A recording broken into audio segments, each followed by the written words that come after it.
Hello everyone, welcome back to my YouTube channel. ಇವತ್ತಿನ ಗೌರಿ ಕಲ್ಯಾಣ ಎಪಿಸೋಡಲ್ಲಿ ಏನೇನೆಲ್ಲ ಆಯಿತು ಅಂತ ನಿಮಗೆ ಕಂಪ್ಲೀಟಾಗಿ ಡೀಟೇಲ್ಸ್ ಬೇಕಂತಂದರೆ ಈ ವಿಡಿಯೋನ ಫಸ್ಟಿಂದ ಕೊನೆವರೆಗೂ ನೋಡಬೇಕಾಗುತ್ತೆ. ಹಾಗೆಯೇ ನನ್ನ ಚಾನಲ್ನು ಕೂಡ ಸಬ್ಸ್ಕ್ರೈಬ್ ಮಾಡ್ಕೊಳ್ಳಿ. ವಿಡಿಯೋ ಯಾವ ಥರ ಇತ್ತು ಅಂತ ಕೂಡ ಕಮೆಂಟ್ ಮಾಡಿ ತಿಳಿಸಿ. ಇವತ್ತಿನ ಗೌರಿ ಕಲ್ಯಾಣ ಎಪಿಸೋಡಲ್ಲಿ ಚಂಚಲ ಮತ್ತು ಅನಿಕೇತು ಕೂತ್ಕೊಂಡು ಮಾತಾಡ್ತಾ ಇರ್ತಾಳೆ. ಚಂಚಲ ಅನಿಕೇತ್ಗೆ ಬೈತಾ ಇರ್ತಾಳೆ, ಎಂಥ ತಪ್ಪು ಕೆಲಸ ಮಾಡಿಬಿಟ್ಟೆ ನೀನು ಅಂತ ಹೇಳ್ಬಿಟ್ಟು. ಆದರೆ ಅನಿಕೇತ್ ಇದ್ಬಿಟ್ಟು ನನಗೆ ಅವಳ ಜೊತೆ ಬದುಕೋಕೆ ಆಗ್ತಾ ಇಲ್ಲ, ಮನೆಯವರೆಲ್ಲರೂ ಸೇರಿಕೊಂಡು ನನಗೆ ಮೋಸ ಮಾಡಿ ಮದುವೆ ಮಾಡಿಬಿಟ್ರು ಹಾಗೆ ಹೇಗೆ ಅಂತ ಹೇಳ್ತಾ ಇರ್ತಾನೆ.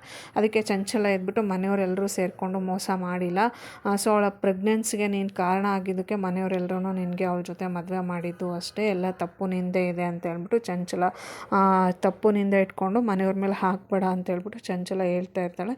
ಆದರೆ ಅನಿಕೇತ ಹೇಳ್ತಾ ಇರ್ತಾನೆ, ನಂಗೆ ಅವಳ ಜೊತೆ ಬದುಕೋಕೆ ಇಷ್ಟ ಇಲ್ಲ, ಸೊ ಅವಳು ಕೂಡ ನನಗೆ ಮೋಸ ಮಾಡಿದ್ಲು, ತುಂಬ ರಿಚ್ ಅನ್ನೋ ಥರ ತೋರಿಸ್ಕೊಂಡ್ಳು, ಹಾಗಾಗಿ ಇಷ್ಟೆಲ್ಲ ಆಯಿತು ಅಂತ ಹೇಳ್ಬಿಟ್ಟು ಅನಿಕೇತ್ ಕೂಡ ಸಮರ್ಥನೆ ಮಾಡ್ಕೋತಾ ಇರ್ತಾಳೆ. ಆಗ ಚಂಚಲ ಎದ್ಬಿಟ್ಟು, ಸೊ ನೀನು ದುಡುಕಿ ಯಾವುದೇ ಡಿಸಿಷನ್ ತೊಗೊಳಕ್ಕೆ ಹೋಗಬೇಡ, ಸ್ವಲ್ಪ ವೆಯ್ಟ್ ಮಾಡು, ಮನೆಯವರೆಲ್ಲರೂ ಅವಳಿಗೆ ಸಿಂಪತಿ ತೋರಿಸ್ತಾ ಇದ್ದಾರೆ, ಅವಳು ಪ್ರೆಗ್ನೆಂಟ್ ಅನ್ನೋ ಒಂದು ಇದಕ್ಕೆ ಎಲ್ಲರೂ ಸಿಂಪತಿ ತೋರಿಸ್ತಾ ಇದ್ದಾರೆ, ಇವಾಗ ಏನಾದರೂ ಮಾಡಿದ್ರೆ ಸೊ ನಮ್ಮ ಮೇಲೆ ಬರುತ್ತೆ, ಎಲ್ಲರ ಕಣ್ಣು ಅವಳ ಮೇಲೆ ಇದೆ, ಎಲ್ಲರೂ ಮನೆಯವರು ಸಿಂಪತಿ ಪ್ರೀತಿ ಎಲ್ಲ ತೋರಿಸ್ತಾ ಇದ್ದಾರೆ, ಸೊ ಸ್ವಲ್ಪ ದಿನ ವೆಯ್ಟ್ ಮಾಡು ಅಂತ ಅನಿಕೇತ್ಗೆ ಹೇಳ್ತಾ ಇರ್ತಾಳೆ. ಸೊ ಅದಕ್ಕೆ ಅನಿಕೇತು ಆಯಿತು, ಒಳ್ಳೆ ಟೈಮ್ಗೋಸ್ಕರ ನಾನು ವೆಯ್ಟ್ ಮಾಡ್ತಾ ಇದ್ದೀನಿ ಅಂತ ಹೇಳ್ತಾರೆ. ಈ ಕಡೆ ಚಿನ್ನು ಇದ್ಬಿಟ್ಟು ಶ್ಯಾಮ್ನ ಗ್ರೌಂಡಿಗೆ ಕರ್ಕೊಂಡೋಗಿ ರನ್ನಿಂಗ್ ರೇಸ್ ಮಾಡಿಸ್ತಾ ಇರ್ತಾಳೆ. ಸೊ ಆಮೇಲೆ ಕೇಳ್ತಾಳೆ, ಶ್ಯಾಮು ಓಡ್ಕೊಂಬರ್ತಾನೆ, ಎಷ್ಟು ರೌಂಡ್ ಆಯಿತು ಅಂತ ಕೇಳ್ತಾಳೆ.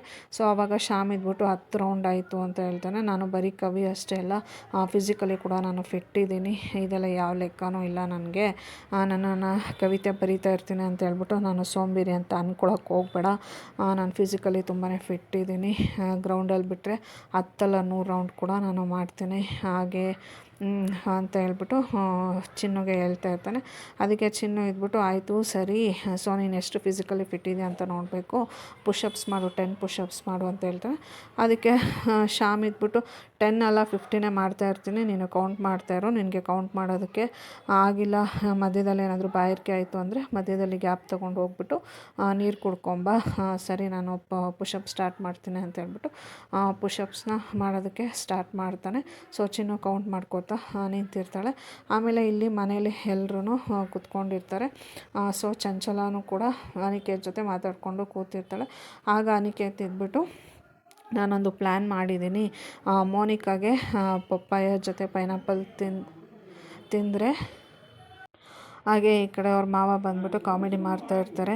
ಅನಿಕೇತ್ ನೀನು ತುಂಬ ಫಾಸ್ಟಾಗಿದೆಯಾ, ಮದುವೆಗಿಂತ ಮುಂಚೆನೇ ಪ್ರೆಗ್ನೆಂಟ್ ಮಾಡಿಬಿಟ್ಟಿದೆಯಾ, ಮದುವೆ ಆದಮೇಲೆ ಸ್ವಲ್ಪ ವೆಯ್ಟ್ ಮಾಡೋಕ್ಕೋದ್ರೆ ಹೆಣ್ಮಕ್ಳದು ಕಿರಿಕಿರಿ ಜಾಸ್ತಿ ಆಗೋಗ್ಬಿಡುತ್ತೆ, ಸೊ ಮದುವೆಗಿಂತ ಮುಂಚೆ ಮದುವೆ ಆದ ತಕ್ಷಣ ಬೇಗ ಮಕ್ಕಳಾದರೆ ಹೆಂಡ್ತಿರ ಮನಸ್ಸು ಗಮನ ಎಲ್ಲ ಮಕ್ಕಳ ಕಡೆ ಹೋಗ್ಬಿಡುತ್ತೆ ಅಂತ ಹೇಳ್ಬಿಟ್ಟು ಕಾಮಿಡಿ ಮಾಡ್ತಾ ಇರ್ತಾರೆ. ಅದಕ್ಕೆ ಮನೆಯವರೆಲ್ಲ ಇವಾಗ ಆ ವಿಷಯ ಡಿಸ್ಕಷನ್ ಎಲ್ಲ ಬೇಕಂತ ಹೇಳ್ತಾ ಇರ್ತಾರೆ.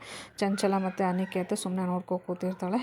ಆಮೇಲೆ ಅನಿಕೇತ್ ಇದ್ಬಿಟ್ಟು, ನಾನು ಇದಕ್ಕೆಲ್ಲ ಒಂದು ಪ್ಲ್ಯಾನ್ ಮಾಡಿದ್ದೀನಿ, ಸೊ ಪಪ್ಪಾಯ ಪೈನಾಪಲ್ಲು ತಿಂದರೆ ನಿನ್ನ ಬ್ಯೂಟಿ ಮತ್ತು ಹೆಲ್ತು ತುಂಬ ಚೆನ್ನಾಗಿರುತ್ತೆ ಅಂತ ಹೇಳ್ಬಿಟ್ಟು ಅವಳಿಗೆ ಬ್ರೈನ್ ವಾಶ್ ಮಾಡಿ ಬಂದಿದ್ದೀನಿ, ಸೊ ಅವಳು ಅಂತ ಒಪ್ಕೊಂಡಿದ್ದಾಳೆ, ತಿಂತಾಳೆ ಅಂತ ಹೇಳ್ಬಿಟ್ಟು ಅನಿಕೇತು ಚಂಚಲ ಹತ್ರ ಹೇಳ್ತಾ ಇರ್ತಾನೆ. ಆಗ ಚಂಚಲ ಎದ್ಬಿಟ್ಟು, ಸರಿ ಆಯಿತು ಬಿಡು, ಏನೋ ಒಂದು ಮಾಡ್ತಿದ್ಯಾ ಅಂತ ಹೇಳ್ಬಿಟ್ಟು ಸುಮ್ಮನೆ ಆಗ್ತಾಳೆ. ಸೊ ಆ ಟೈಮ್ಗೆ ಮೋನಿಕಾ ಎದ್ಬಿಟ್ಟು ಪಪ್ಪಾಯ ಮತ್ತು ಪೈನಾಪಲ್ನ ಒಂದು ಬೌಲ್ಗೆ ಕಟ್ ಮಾಡಿಕೊಂಡು ಬಂದು ಎಲ್ಲರ ಮುಂದೆ ಕೂತ್ಕೊಂಡು ತಿಂತಾ ಇರ್ತಾಳೆ. ಸೊ ಎಲ್ಲರ ಮುಂದೆ ಕೂತ್ಕೊಂಡು ತಿಂತಾ ಇರ್ತಾಳೆ. ಎಲ್ಲರೂ ಶಾಕಲ್ಲಿ ನೋಡ್ತಾ ಇರ್ತಾರೆ, ಇದೇನಪ್ಪ ಇದು, ಇವಳು ಈ ಥರ ಕೆಲಸ ಮಾಡ್ತಾ ಇದ್ದಾಳೆ, ಏನಾಗುತ್ತೆ ಇವಳಿಗೆ ಅಂತ ಹೇಳ್ಬಿಟ್ಟು ಎಲ್ಲರೂ ಮೋನಿಕಾನ ನೋಡ್ತಾ ಇರ್ತಾರೆ. ಅದೇ ಟೈಮ್ಗೆ ಸರಿತಾನೂ ಕೂಡ ಅಲ್ಲಿಗೆ ಬಂದುಬಿಟ್ಟು ಮೋನಿಕಾನ ಕೇಳ್ತಾರೆ, ಏನಮ್ಮ ನೀನು ತಿಂತಾ ಇರೋದು ಅಂತ. ಅದಕ್ಕೆ ಪಪ್ಪಾಯ ಮತ್ತು ಪೈನಾಪಲ್ಲು ತಿಂತಾಯಿದ್ದೀನಿ ಅಂತ ಹೇಳ್ಬಿಟ್ಟು ಮೋನಿಕಾ ಹೇಳ್ತಾಳೆ. ಸೊ ಈ ಟೈಮಲ್ಲಿ ಇದೆಲ್ಲ ನೀನು ತಿನ್ನಬೇಕಾ ಅಂತಂದರೆ, ಪಪ್ಪಾಯ ಮತ್ತು ಪೈನಾಪಲ್ ವಿಟಮಿನ್ ಸಿ ಎಲ್ಲ ಇರುತ್ತೆ, ನನಗೆ ಹೆಲ್ತು ಮತ್ತು ಬ್ಯೂಟಿಗೆ ತುಂಬಾ ಒಳ್ಳೆಯದು ಅಂತ ಹೇಳ್ಬಿಟ್ಟು ಅನಿಕೇತ್ ಹೇಳಿದ, ಅದಕ್ಕೆ ನಾನು ತಿಂತಾಯಿದ್ದೀನಿ ಅಂತ ಹೇಳ್ತಾರೆ. ಸೊ ಪ್ರೆಗ್ನೆಂಟ್ ವುಮೆನ್ಸು ಇದನ್ನೆಲ್ಲ ತಿನ್ನಬಾರ್ದು ಅನ್ನೋ ಅಷ್ಟು ನಿನಗೆ ಕಾಮನ್ ಸೆನ್ಸ್ ಇಲ್ವಾ, ತಲೆಯಲ್ಲಿ ಬುದ್ಧಿ ಇಲ್ವಾ ಅಂತ ಹೇಳ್ಬಿಟ್ಟು ಸರಿತಾ ಮೋನಿಕಾಗೆ ಬೈಯೋದಕ್ಕೆ ಸ್ಟಾರ್ಟ್ ಮಾಡ್ತಾಳೆ. ಸೊ ಆಗ ಮನೆಯವರೆಲ್ಲರೂ ಅಲ್ಲೇ ಇರ್ತಾರೆ. ಸೊ ಎಲ್ಲರೂ ಫುಲ್ಲು ಶಾಕಲ್ಲಿ ನೋಡ್ತಾ ಇರ್ತಾರೆ.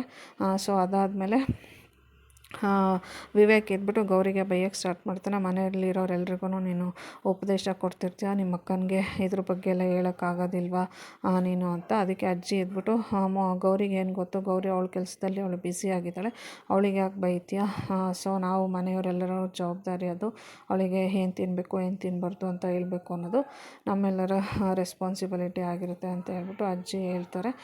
ಸೊ ಅದಾದಮೇಲೆ ಮೋನಿಕಾ ಇದ್ಬಿಟ್ಟು ನನಗೆ ಅನಿಕೇತ್ ಇದನ್ನು ತಿನ್ನು ಅಂತ ಹೇಳಿದ್ದು, ಸೊ ನಿನ್ನ ಬ್ಯೂಟಿ ತುಂಬ ಚೆನ್ನಾಗಿರುತ್ತೆ ಅಂತ ಹೇಳ್ಬಿಟ್ಟು ಅನಿಕೇತೆ ತಿನ್ನೋದಕ್ಕೆ ಹೇಳಿದ್ದು, ಅದಕ್ಕೋಸ್ಕರ ನಾನು ತಿಂತಾಯಿದ್ದೀನಿ ಅಂತ ಹೇಳ್ಬಿಟ್ಟು ಮೋನಿಕಾ ಹೇಳ್ತಾಳೆ. ಅದರಲ್ಲಿ ಏನು ತಪ್ಪಿದೆ ಅಂತ ಹೇಳ್ತಾರೆ. ಸೊ ನೀನು ಪ್ರೆಗ್ನೆಂಟು ಅನ್ನೋದನ್ನು ಕೂಡ ಮರ್ತೋಗ್ಬಿಟ್ಟಿದೆಯಾ, ನೀನು ಪ್ರೆಗ್ನೆಂಟ್ ಇರೋರು ಏನು ತಿನ್ನಬೇಕು ಏನು ತಿನ್ನಬಾರ್ದು ಅನ್ನೋದು ಕೂಡ ಒಂದು ಕನಿಷ್ಠ ಜ್ಞಾನವೂ ನಿನಗಿಲ್ವಾ ಅಂತ ಹೇಳ್ಬಿಟ್ಟು ಸರಿತಾ ಬೈಯೋದಕ್ಕೆ ಸ್ಟಾರ್ಟ್ ಮಾಡ್ತಾಳೆ. ಸೊ ಅದಾದಮೇಲೆ ಮನೆಯವರೆಲ್ಲರೂ ಶಾಕಲ್ಲಿ ನೋಡ್ತಾ ಇರ್ತಾರೆ. ಹಾಗೆ ಚಂಚಲ ಮತ್ತು ಅನಿಕೇತ್ ಕೂಡ ಇವಳು ಮಾಡ್ತಾ ಇರೋದನ್ನು ರೂಮಲ್ಲಿ ಕೂತ್ಕೊಂಡು ತಿನ್ನೋಬಿಟ್ಟು ಇಲ್ಲಿ ಬಂದು ತಿಂತಾ ಇದ್ದಾಳೆ, ಎಲ್ಲ ಒಂದು ಸೀನ್ ಕ್ರಿಯೇಟ್ ಮಾಡ್ತಾ ಇದ್ದಾಳೆ ಅಂತ ಹೇಳ್ಬಿಟ್ಟು ಎಲ್ಲರೂ ಶಾಕಲ್ಲಿ ಕೂತ್ಕೊಂಡು ನೋಡ್ತಾ ಇರ್ತಾರೆ. ಚಂಚಲ ಮತ್ತು ಅನಿಕೇತ್ ಶಾಕಲ್ಲಿ ಕೂತ್ಕೊಂಡು ನೋಡ್ತಾ ಇರ್ತಾರೆ. Thank you all. See you in the next blog. ಧನ್ಯವಾದಗಳು.